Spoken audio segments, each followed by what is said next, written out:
And I will leave to Mr. Mbu to call the panel.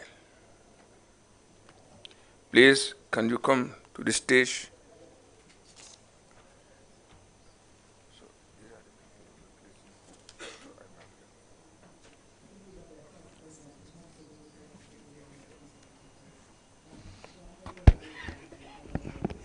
Okay, thank you very much for coming. I think that the Secretary General put the scene, because right now we are going to discuss two themes: the multi-level governance process, because it is very, very key in the context of water resilience. And I think that the governance process is very important, you know, because as Mr. Mbasi said, everything is around water development, social and economical issue. And in this high-level side event, I'd like to call Sao Alima, I think the PS for the floor.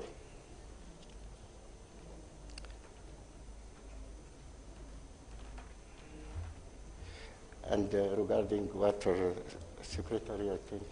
Yes, okay. Also, Oriana from OECD.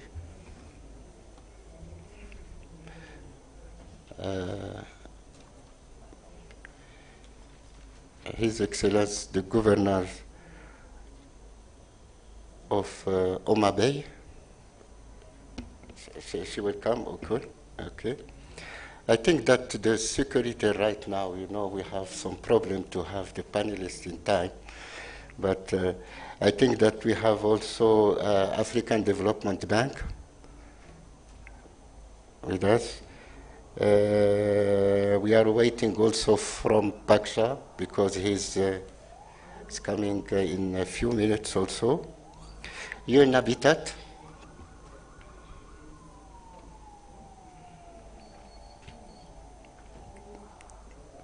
And Pira from Water and Sanitation. Yes, this is Pira from UN Habitat. I think that we are going to start, and we don't have a lot of time, you know.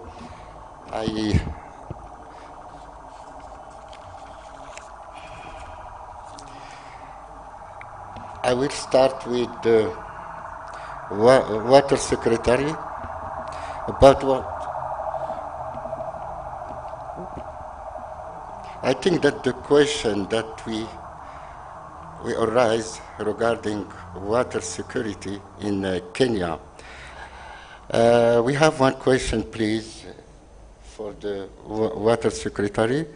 What is the policy and strategy used to bridge the gap regarding water security and sanitation toward realization of African Union Agenda 2063 and the SDGs 6? You have the floor. Yes.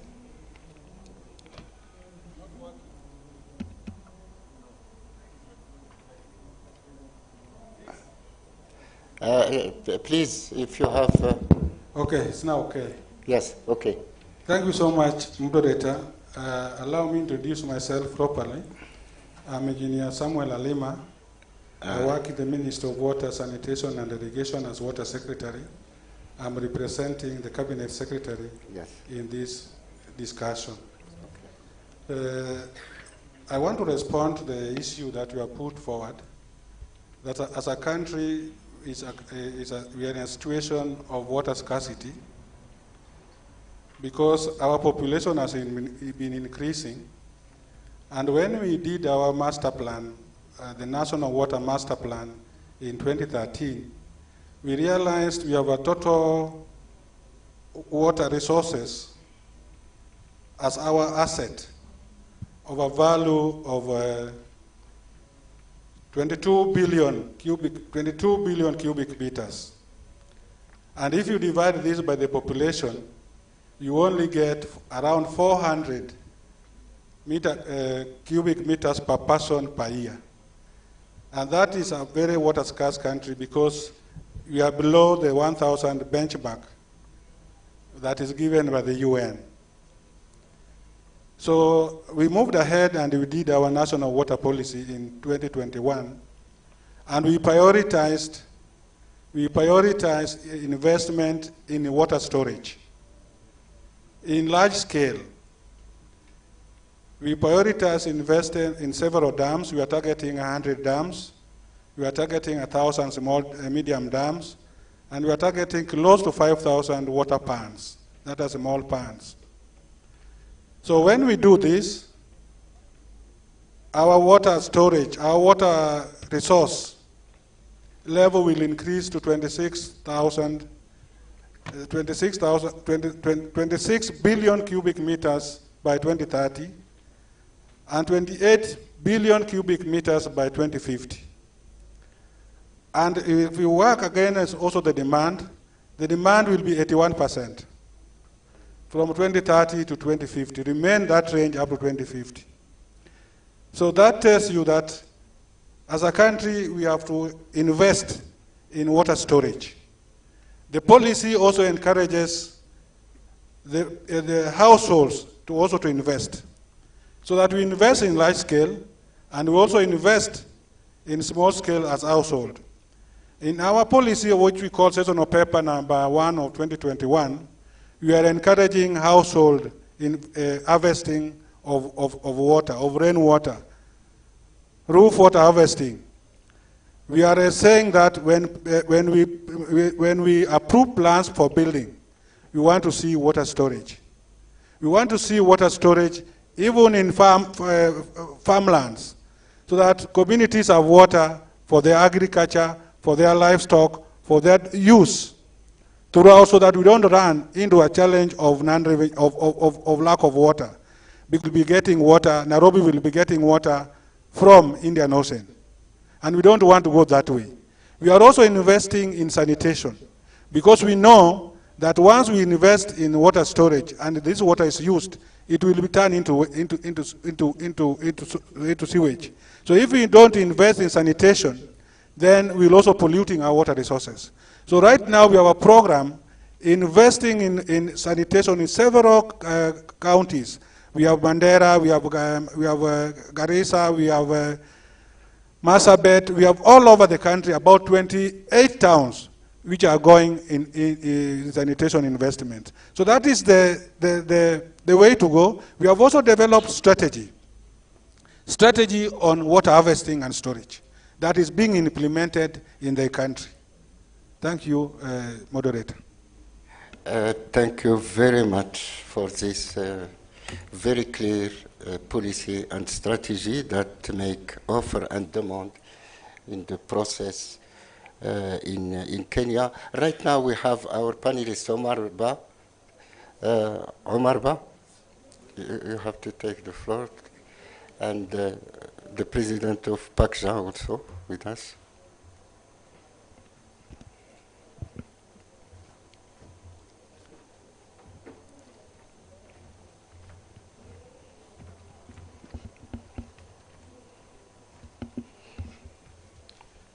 We have also the opportunity to have the PS with us, Charles Hinga, and he is at the heart of the implementation process of water resilience in Kenya. And the question that we want to highlight in this panel, what are the mechanism and coordination process toward integration of water hygiene and sanitation needs in the affordable housing agenda for Kenya? You have the floor, PS. Thank you. Thank you very much. How many minutes? You have 4 minutes. 4 minutes. 4 minutes. Okay. Thank you very much, and good morning, everyone. So we are, as a country, in the process of implementing our affordable housing agenda. And interesting enough, is our constitution under Article 43 considers affordable housing and water as basic human rights. And the big question, and I think this is the elephant in the room, is how do you fund fundamental rights? How do you fund basic rights? Because we can have seminars and we talk, and if we don't have a clear plan on how you're going to fund these fundamental rights, they just remain enshrined in the Constitution, but their enjoyment is curtailed. But it is also important to understand the context at which those fundamental rights need to be implemented. So in our case, when you look at Kenya, we are one of the highest and rapidly urbanizing countries. And as you all know, that urbanization is meant to bring a high quality of life. But the inverse is happening in the urban areas. So our urban areas are characterized by majority of urban poor. And part of it is because of the high income inequalities that we find in our major cities. And when you have high income inequalities, what tends to happen is gentrification. You start pushing the low income people outwards.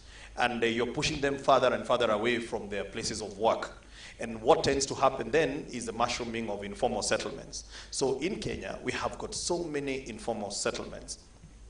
And these informal settlements, what is happening there is what we call the penalty of poverty. Because the people who live in these informal settlements don't have access to basic services. And the process, that particular situation is further exacerbated by the fact that some of these informal settlements are on private land. So it is even more complex for government's intervention, because what is government supposed to do? Are you supposed to go and regularize private land? Are you supposed to acquire it and give it to the so-called informal settlers? It is very complex. And therefore, because of that situation, you find that even the provision of those basic services is not there. So let me give you an example here in Kenya. Our people who live in the informal settlements, they pay anywhere between 172% more for water than probably myself and the other people who live in the suburbs. Why? Because the water is delivered by the so-called water barons or water cartels in other places. That's what you call them. And so the person who needs water most actually end up paying the most for the same amount of water. And that is the reality that is confronting us. So part of what we are doing as a country to address that is to try and move them away from the informal settlement and incorporate them into our affordable housing program. And by doing so, we ensure that those new settlements that we are putting up, again, not far from where they are. Because if you take them far away, again, you're moving them away from their places of work. And again, the cost of transportation becomes the trade-off. So we have a very robust program that is looking at a multifaceted implementation. And one of those is what is called the urban renewal. We are looking at my 3 minutes is over, the urban renewal program, where we are undertaking renewal of our old cities. And by doing that, we are making sure that this affordable housing program comes in with all the basic rights, the basic services. But over and above that, we are also providing ICT, which has become a new utility. We are providing gas reticulation into these homes. And let me say that our affordable housing program has taken off. It is no longer some nice document or some nice power presentation. It is seldom that you find me nowadays in a suit. Most of the time you're going to find me in some gumboots and out in the field, because we are groundbreaking every day and making sure that we are bringing a new housing program with all the basic services. And of course, the Department for Water, for us, the Ministry of Water, is a big enabler. So we really support them, because their success means this program is going to succeed. Thank you very much. Thank you very much, PS Charles Hinga. I think that you are right.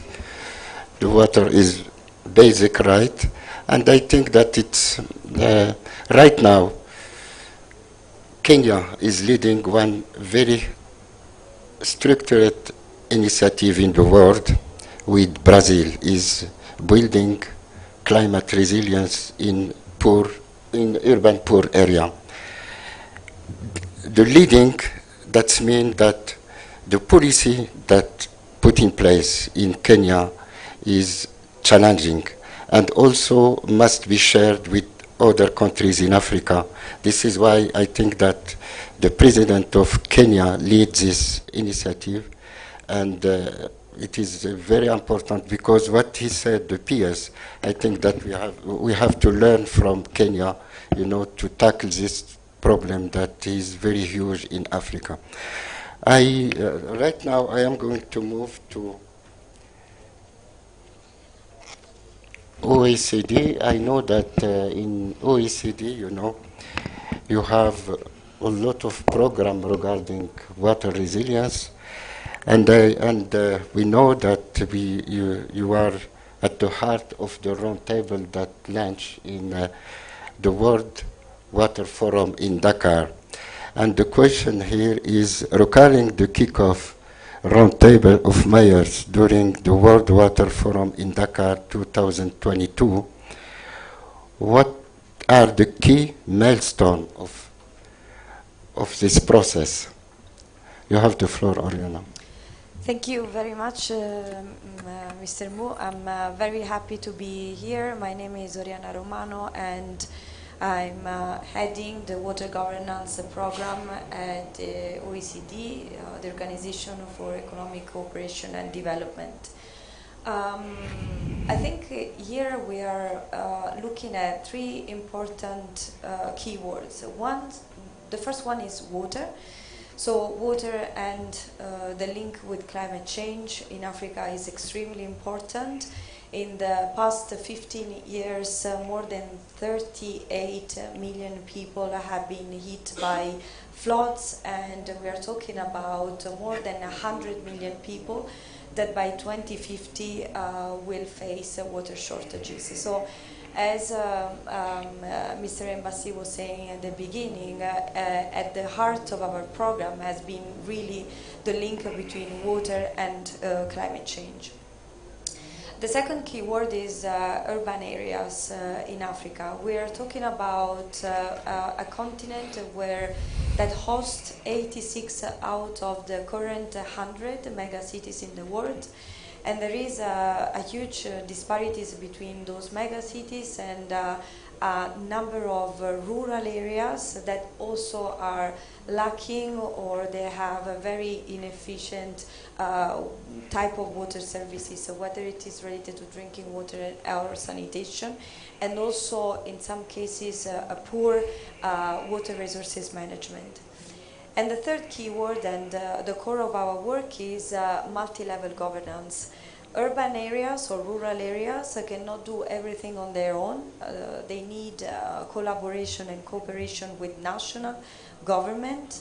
And on the contrary, also national governments need for policy implementation local policy makers and local implementers. So what we did in 2021 in collaboration with UCLG Africa was to investigate on the multi-level governance in African cities. And interesting enough, we have found that even if national governments in the majority of countries, and we have worked with around 40 governments, so water is a prerogative of national government. There is an important wave of decentralization. In fact, 3 out of 4 cities surveyed have dedicated local policies on drinking water and sanitation and related investment plans. And also 40% of those that we have interviewed have policies for management of water resources. Now, for those cities that we have worked with, the main problems are 2. Lack of funding that would hinder investments, and lack of human resources in terms of people working on water and in terms of capacities and skills. And as future priorities, they have identified the need of building these capacities and the need of building infrastructure that would solve the problems in the long run. So what we have done as a consequence of this study was to create, together with UCLG Africa, and launched at the 9th World Water Forum, a round table of African mayors of water security. Now this roundtable, what we wanted to do was really to involve the political level. Without policies, things cannot be changed in practice, and without the engagement of mayors in the first place, it's very difficult to do so. Also, water is not just water as per se policies. As we were hearing from previous intervention, it is very important to link them with spatial planning and informal settlement, waste management, so everything that a mayor is really overseeing in terms of policies. We have now around 50 mayors that joined the round table. We have presented the work at a different COP. We will be doing this also in the next December. And the first milestone was really to launch an action plan. So make sure that we listed a number of actions that could be implemented at local level. Now, I would like to invite you to talk to us, to join the roundtable if you are a mayor, to sign the action plan for water security, indicating what are the multi-level governance actions that should be undertaken to foster water security, because governance is just a means to an end, is not an end per se. The end is really to foster water security. And also to join us tomorrow, we will be holding the third roundtable. So it's a third meeting with a series of mayors, and we will listen and going forward to our agenda.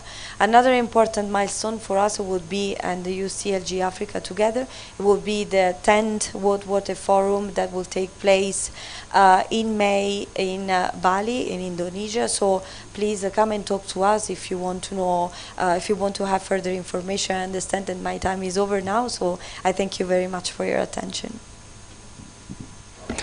Thank you very much, Floriana, for highlighting the goal for this roundtable of mayors. And also this roundtable is a platform for sharing all the experiences between cities to cities. And I am going to jump for that to call Omar Ba. He is right now. Je vais parler en français. Omar Ba. I am going to call Omar Ba right now. He is the head of the Council of Local Government of the West Africa, and I want to congratulate him because he just elected that he is the president of this region, and also he is the president of Mayor of Senegal, and the mayor of his city. And the question for Omar Ba, I think, is very clear, is how can intercity, cities to cities, cooperation be a lever to accelerate the process of resilience and water security in West Africa?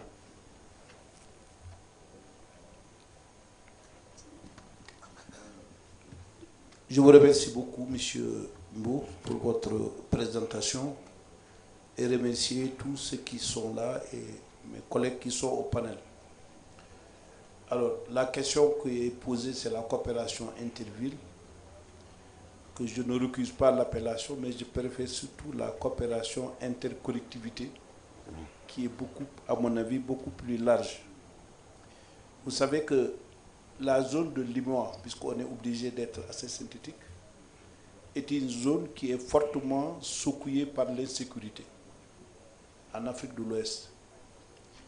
Et on sait également qu'une mauvaise gestion des ressources, et particulièrement une mauvaise gestion de l'eau, peut être un facteur de renforcement de cette insécurité et peut être un facteur déstabilisant.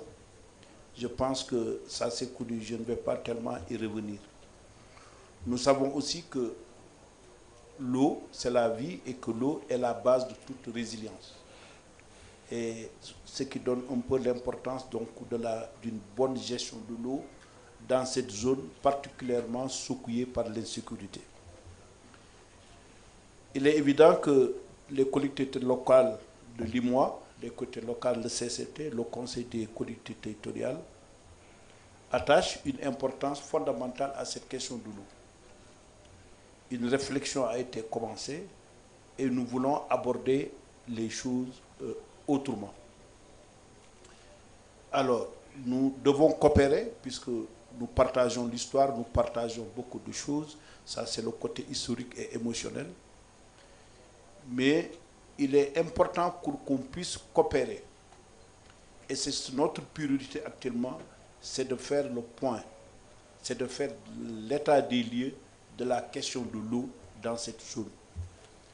Quand on parle de l'état des lieux dans cette zone, puisque c'est la base d'une bonne coopération, ce qui nous permettrait d'identifier les besoins spécifiques, les besoins globaux, les besoins spécifiques des pays, les besoins spécifiques des collectivités.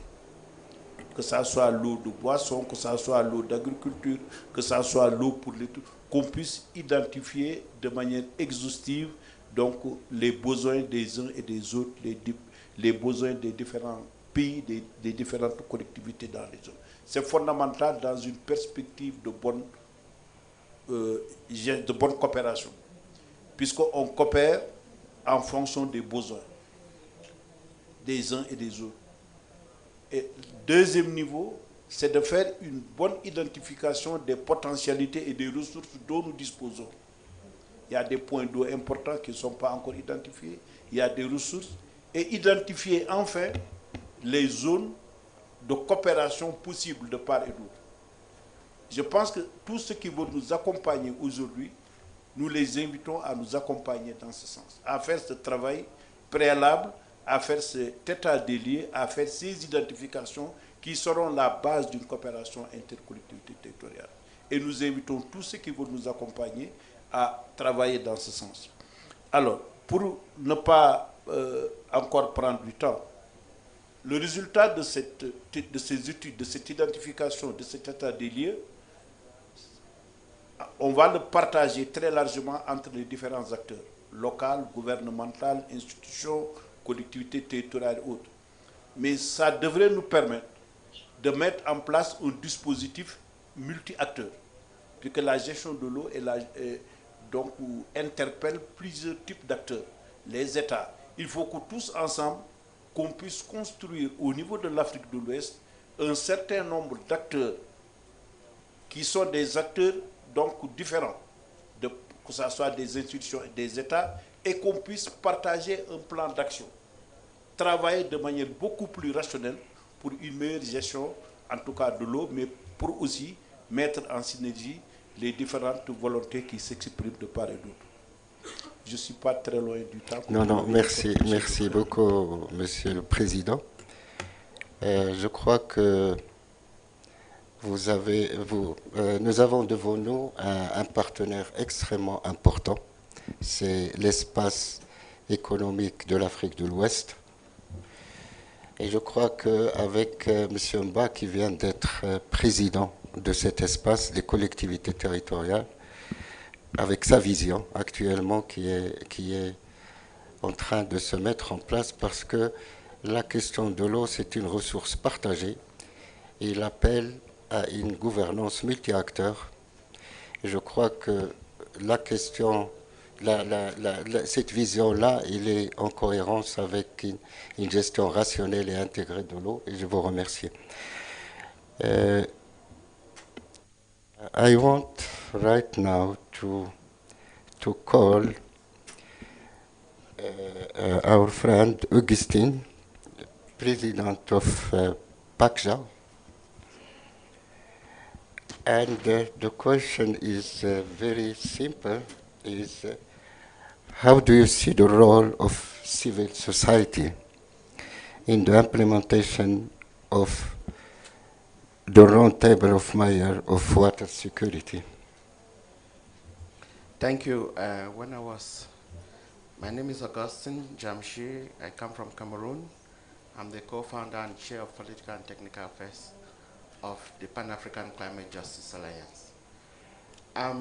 I'd like to thank you for inviting us to this very important event.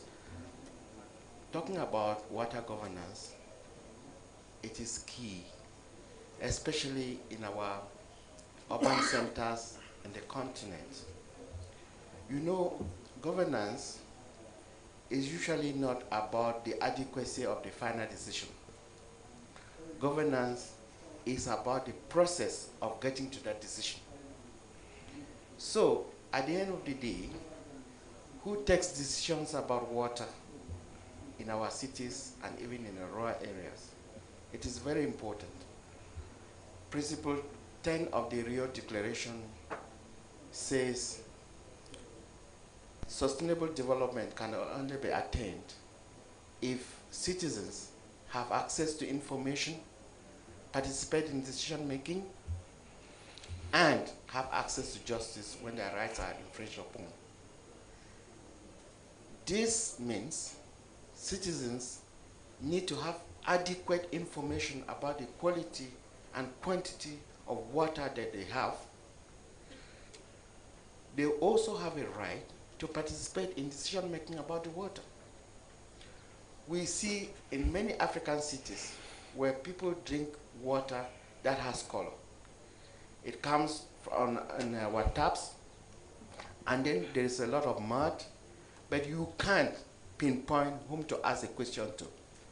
The water authority is somehow blended or proved, citizen proved, in such a way that you cannot even have access to them to ask about the water you are drinking, the quality and quantity of water. Is access to water a right? Yes. Access to water is a right, and if citizens cannot be able to put the water authorities under accountability and transparency, we'll continue to have the issues of poor quality water or lack of access to water, where some people are paying so much for water in the same city, while others are not even paying anything. So, what is the role of civil society? We think it is time our authorities invest in research in water governance.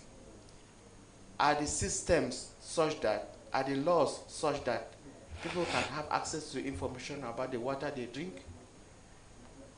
Are the systems such that people can participate in decision making about the water? So we come in as civil society to contribute to this research and consultation. Thank you. Thank you very much, Augustine. You know, you are right. You know, I think that access to information regarding water is a key, and the role of civil society is very, very, very important. You know, I switch right now to very strong partners regarding water and sanitation is UN Habitat. And I call to Firas to take the floor. And but the question is, what is the WASH outlook in African cities in relation to the climate change impact in the context of water resilience? You have the floor. Thank you very much, Chair. My name is Hezekiah Pire. I head the water and sanitation team at UN Habitat. UN Habitat is one of the two UN organizations headquartered here in Nairobi, and the only ones located in the south. And we work very closely with cities and local governments to provide solutions around water resilience and issues around sanitation. The reason that the African continent is special to us in Habitat is because of two trends. One is the fact that it is the fastest urbanizing continent at 3.5% per annum. It also has one of the largest populations living in slums at 61% by 2010. The number is increasing rapidly, which is a challenge that many of the speakers here have mentioned. This provide complications in provision of water and sanitation services, and even more complicated by climate change impacts. I don't want to focus on the doom and gloom in Africa, because there are many solutions that we are working with local governments and cities to provide. One is the fact that we are providing a toolkit for climate proofing of infrastructure, which is a tool that we have developed together with a number of partners, including African partners. And it provides guidance on how investments in water infrastructure, sanitation infrastructure, can be designed with climate change in mind. So that is one toolkit that is very critical. The other important work that we have done is how to respond to too much water. Yes? Or time is over? Oh, okay. My time. Okay, I'll summarize. Yes, how to deal with too much water. We have implemented a program in northern Ghana targeting 265 communities in 21 districts. This is an area that experiences floods every year. And the idea is to develop flood-resilient infrastructure. How do you, for example, develop boreholes that cannot give way during floods, toilets that do not give way during floods? The other program which we are implementing here in Kenya, and Engineer Alima has alluded to, is the joint UN government of Kenya program in the ASOL districts in Kenya. And this is a program that targets water and sanitation investments in areas in Kenya facing drought. The next program, and I will stop after that, is one that we are also implementing here in Kenya and Nepal, called Citywide Inclusive Sanitation. The idea really is to develop data systems that capture seaward and non-seaward sanitation. Sanitation is also a big issue that we need to focus on in discussions around resilience in Africa. So how do we develop data systems that capture both seaward and non-seaward sanitation? Secondly, how do we work with the departments of planning to ensure that sanitation is mainstreamed in national urban policies? And we are working very closely with Inga and his team to make this happen here in Kenya and also in Nepal. And lastly, how do we generate knowledge and share experiences around sanitation-focused partnerships? Let me stop here. Thank you. Thank you very much. I am going to switch rapidly to African Development Bank. Chanda is Director of Water and Sanitation, and the question is very simple, not simple. How African Development Bank see its commitment to support the implementation of African Mayors Roundtable of Water Security? Hello, good morning. My apologies for coming in late. As much as we want to have good security, but it has got its implications. Yes.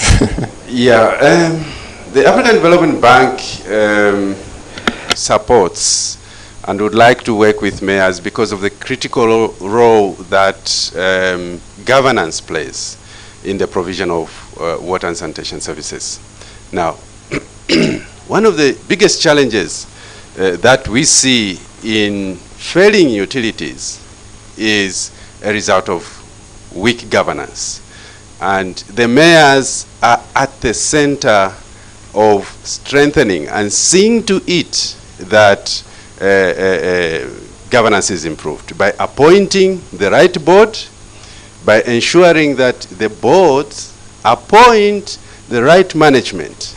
That is the starting point. Immediately we get these two wrong, it is going to be very difficult to fight unaccounted for water. It is going to be very difficult to extend services. It's going to be very difficult to even implement financing that may be brought by either the African Development Bank or indeed any other financiers. So we are very interested and we are willing to support this roundtable to see that the mayors do their part. Governance succeeds, then we will start talking a totally different story. We'll have a different narrative in urban water supply and sanitation. Thank you. Thank you very much. Thank you. Now I call Mr. Mbasi for 3 minutes, please, to wrap. Yes. To conclude.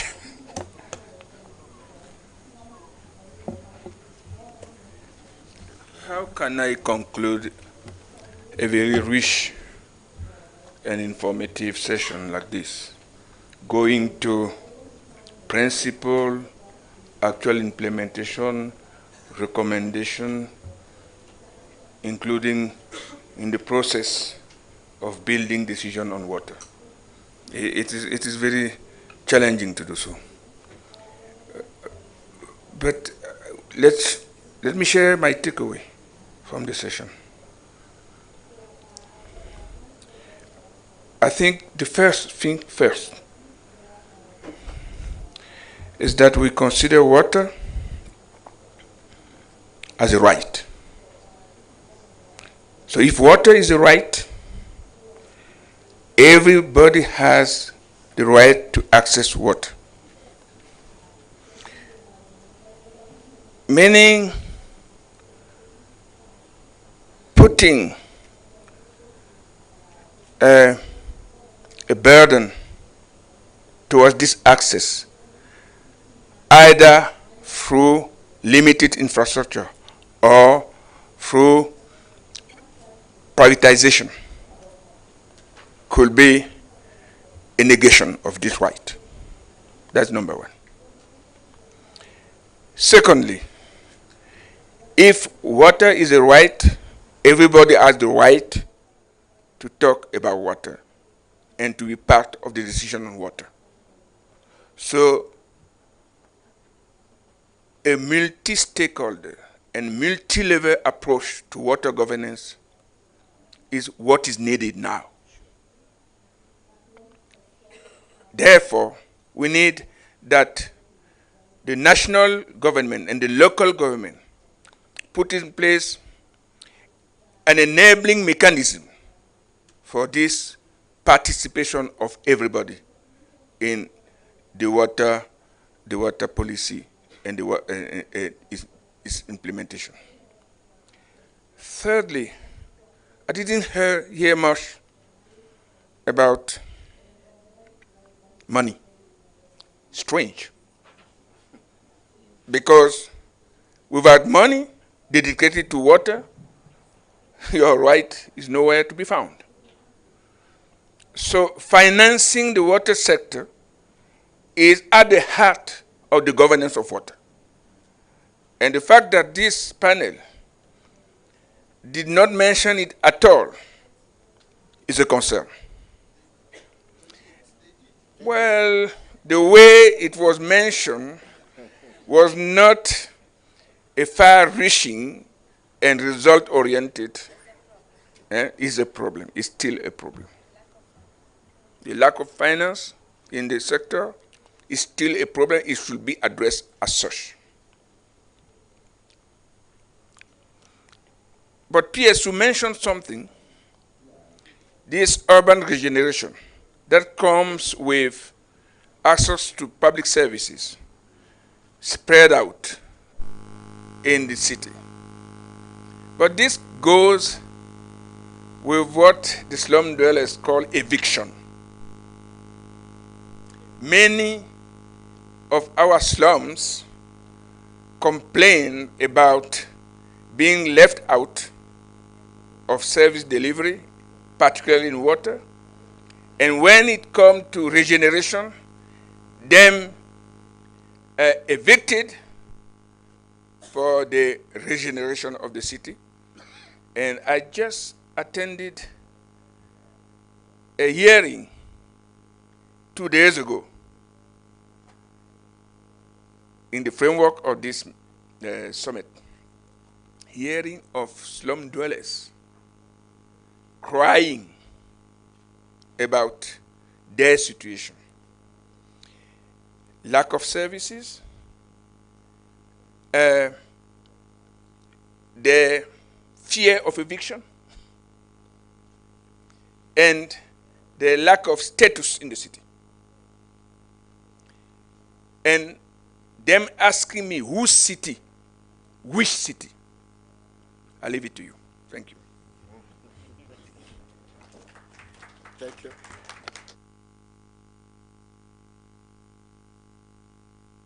Have to do a photo, please.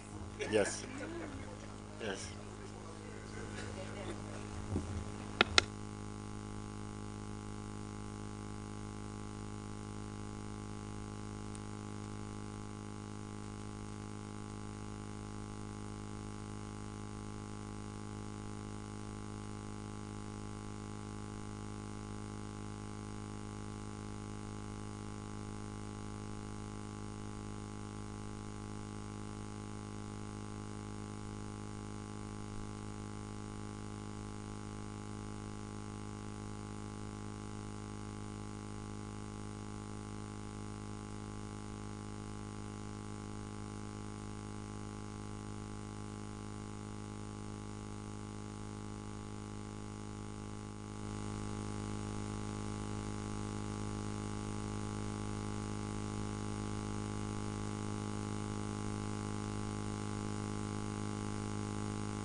Take that into consideration.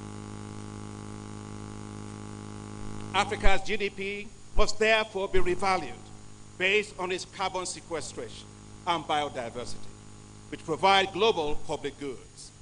If this is done, the debt to adjusted GDP ratio of several African countries will be much lower